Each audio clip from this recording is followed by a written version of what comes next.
Mr. Anthony Yarde. Now, yesterday we had news, but we have a new opponent for you, February 23 in Leicester, Travis Reeves. First of all, just get your thoughts on that. For me, it's just a fight, another opponent. Nothing changes. Obviously, your first one was a former European champion, Mehdi Aimar, which people saw as a decent sort of test for you. Travis Reeves, obviously you and Tunde will have had a look at it. Do you see a similar sort of test there? Well, I haven't had a look. Again, that's just me being honest. For me, it's another opponent. Every opponent that I've been given so far, I haven't questioned it, I haven't challenged it. Put them in front of me. That's it. I've got a job to do, and that's to go out there and perform the best I can. There's no perfect strategy to getting where you want to get to. You have to work hard. You have to be prepared for whatever comes, and that's my job. That's what I'm doing. Opponents don't really matter. I suppose from your point of view, A, you want to win. B, I suppose you want to actually continue to make statements in the ring. I mean, you've done that, well, in quite an emphatic way up to now. A continuation is what you're looking for? Oh, most definitely. And again, this is just the things that people need to understand. You know, at this stage, when you get someone like of the caliber or the level of the Aimar, I can't pronounce his name, Aimar. You know, there was some people still saying I'm fighting a nobody. People that know a bit more about this sport were saying this is actually a challenge. I was surprised because we've tried to make these kind of fights before with similar opponents, and they don't want to fight me. I'm not questioning his injury or anything like that. That's what I've heard anyway. He's got an injury. That's nothing I can focus on.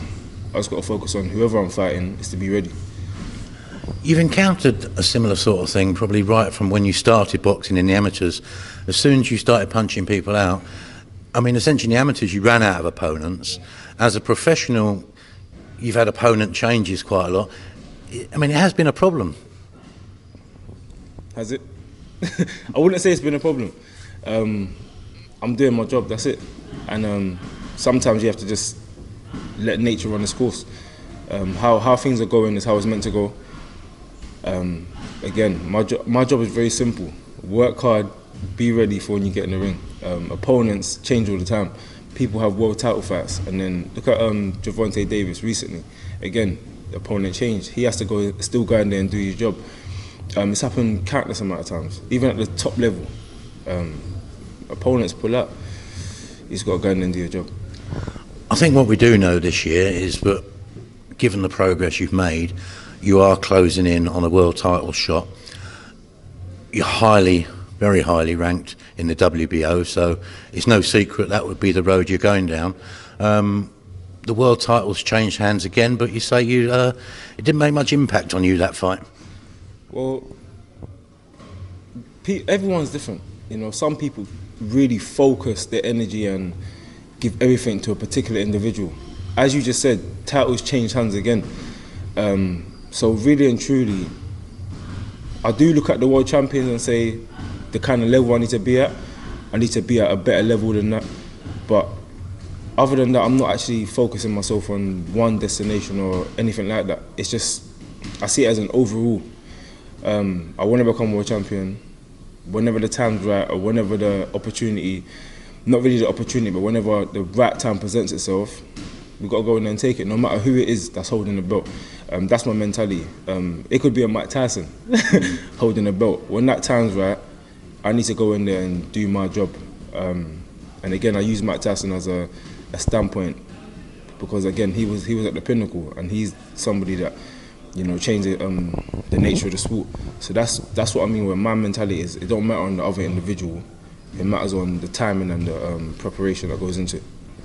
The fight, of course, I was talking about was Sergey Kovalev reclaiming his title from Yarde Alvarez at the weekend. Now, that's a fight, but didn't tempt you to staying up through the night? Well, it was at 4 in the morning, or probably later than that. You know what? I actually did message a guy from Box Nation. I'm not going to say who it was, and said, what time's the fight starting? Because I always talk to this particular person about the fights or whatever. He told me roughly the time. I just forgot about it. Literally, it's not really my focus. I've got my own fight to deal with less than 3 weeks from now. So me worrying about another fight that's going on, it's not really my style. Of course, I mean, the original fight you went to, so I mean, on the basis of that original fight, the evidence that you saw Alvarez and Kovalev, did you feel that Kovalev could rejuvenate himself and bring it round? Oh, most definitely. I said it in the interview. It depends on what Kovalev shows up. You know, he was winning the fight before he got stopped, the previous fight, and it happens in boxing. You know, he got caught with a good shot and then got finished with even better shots. He was, as I said, he was winning the fight before the stoppage, so it depended what Kovalev came back. The guy he fought Alvarez, ain't not Andre Ward. Andre Ward fought him the first time. It was a close decision, and then he went out there again and stopped him. So, you know, it's just different caliber of fighters. But I did say that Kovalev can go in there and do it. He can outbox him, he can even stop him, or he could get stopped again, depending on the mentality he goes in there with. Kovalev v Yarde's got a nice ring to it, wouldn't you say? I feel like any world champion versus Yarde has a nice ring to it. I feel like a better ring is Yarde world champion. Absolutely. On the subject of the world champions, I mean, you mentioned Mike Tyson there, but the light heavyweight world champions, they're almost like all Eastern European Mike Tysons. I mean, they're all the beasts from the East, aren't they? If you go to them, is it Gvozdyk, Bivol, Bertabiev, and now Kovalev, all beasts from the East. And now we've got the beasts from the East of London wanting to join the party. I don't know about all that. I feel like you're giving people titles. I don't know about all that. There's one beast from the East, and that's Anthony Yarde. I don't class anyone else as a beast from the East. That's a thing that's stuck onto me from when I was young, from when I was very young. I'm from East London.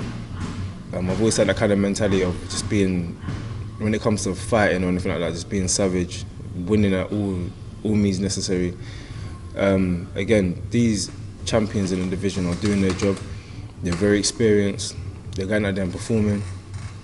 But once my time comes, everyone's going to see a bit more excitement in the division. I feel like the division is very boring at the minute.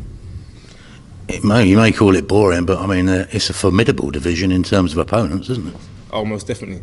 You've got up-and-coming fighters that's looking very good. The current world champions, again, titles are changing. I remember when Mike Tyson was in prison, and he said that he's ashamed. The titles are changing hands like no one's business, and he didn't like it. So every world champion wants to go in there and unify. I'm sure Kovalev will have, because he's coming at the end of his career, I'm sure he would want to go and unify now. So again, you're going to see a lot of interesting fights, and you know, I'm very close to being in the mix. How much has life changed for Anthony Yarde over the last couple of years? I mean, your profile's steadily accelerating upwards. You've got sponsorship deals, you're an Adidas ambassador or an Adidas athlete. I mean, how do you take all this in? I mean, how does it change your life? My life changed a lot. Literally, within the last 3 years, 4 years, my life's done a 360. And this is something I told the up-and-coming kids, the young kids doing silly things or being led into the things that I thought at the time were the right way to go, or the only way to go. I told these young kids, fixate your mind on something and give it 100%, and then you see what can happen. You're living in England, you know, the country of opportunities, same as the American kids, or even loads of other countries. But there's some countries where people literally have no hope, and that's being literal. And that's a miracle have to happen where, you know, someone has to go and help them or whatever. They're in a system where they can't get out. Everyone in England, this is my opinion, you have an opportunity. Whether you travel to the right place where whatever you want to do, whether you want to be a drawer, there's opportunity out there. There's loads of things that happen where charities and things like that, there's opportunity. So wherever there's opportunity, I feel like people can make something of themselves. Everything else is an excuse. I lived in that kind of lifestyle. Again, I had a certain mentality, bad temper, always had an excuse of why I'm getting angry, or why I can't do something, or why I can't pass my exams, or why I can't do this, or why I can't do that. There's always an excuse, but really and truly, excuses shouldn't exist. Work hard at something, sacrifice something in order to get a reward. Sacrifice going clubbing, sacrifice chilling with your friends, playing PlayStation, doing nothing, wasting your time. Put a bit of hard work into something, or whatever you enjoy. It could be football, it could be playing PlayStation, you could become a game tester, you know, but put something into it and make something of yourself. That's just my opinion. It's hard to imagine you as an angry boy, because you do seem a quite a calm, chilled, collected character nowadays. Very, very calm, very, very collected, and that's just, again, learning from experience. Everyone still goes through the trials and tribulations. There's still people to this day, trying to bring me down in all sorts of different type of ways. But again, you have to try and just fob it off. And sometimes they say, you know, your past catches up to you. So when I was younger, I used to be angry a lot of the time. I used to, you know, at one particular time I was investing my time with the wrong people. I was never a bad person. I never done bad things, like just willingly going out and robbing someone or anything like that. I was never like that. But when I say that sometimes the past catch up to you, is when you have a certain mind frame, or you've got a bad temper and you let your temper control you, etc. When you start doing well, whatever it is that can draw you out to going back into that destination, whether it's people or situations, sometimes you find yourself in situations where people try and bring that back out of you. And that's where, again, a lot of successful people say, every level there's another devil. And people think that's easy for people that, you know, celebrities and things like that. I'm not even a celebrity, in my opinion. Celebrities are people that can't walk down the street and they got paparazzi all over them and things like that. But at that level, people still go through their trials and tribulations in front of the world, where cameras are on them. So sometimes, 9 times out of 10, it's more difficult. So again, that's something I'm learning from. Do you ever sit back and sort of just take stock of just how far you've come, though?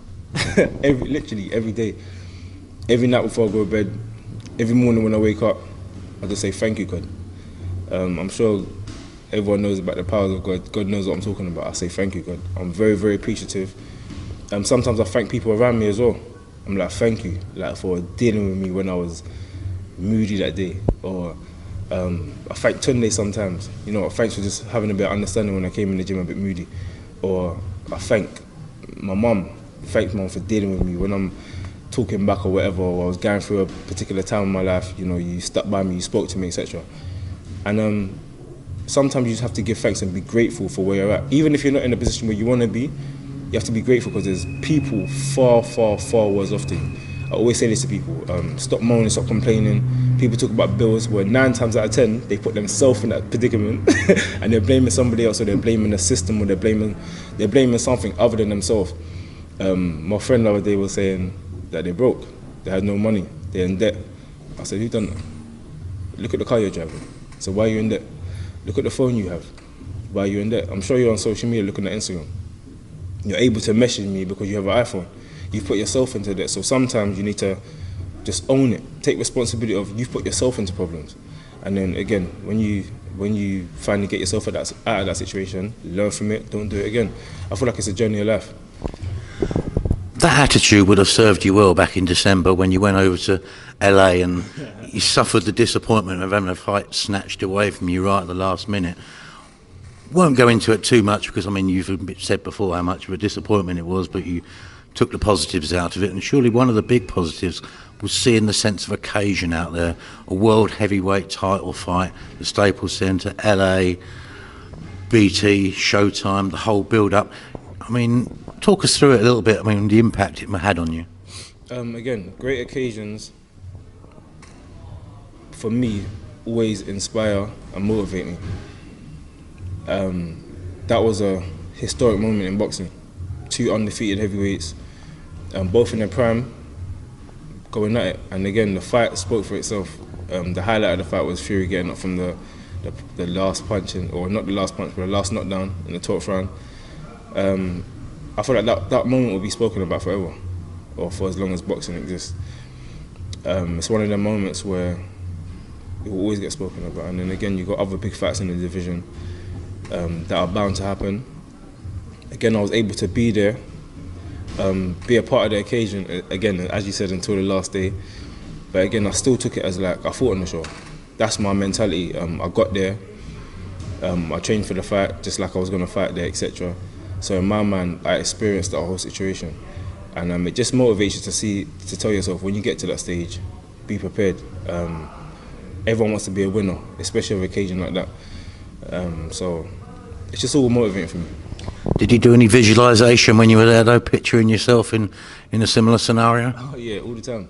Literally every boxing show I go to, every big boxing show I go to, you visualise yourself being in that position, going out there getting the win in the best way. And sometimes, you know, a lot of people say this, you can become a superstar overnight.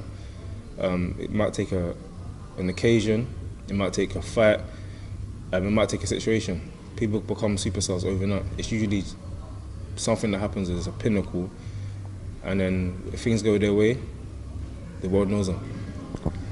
We look forward to seeing you on February 23rd in Leicester. Anthony Yarde, thank you very much.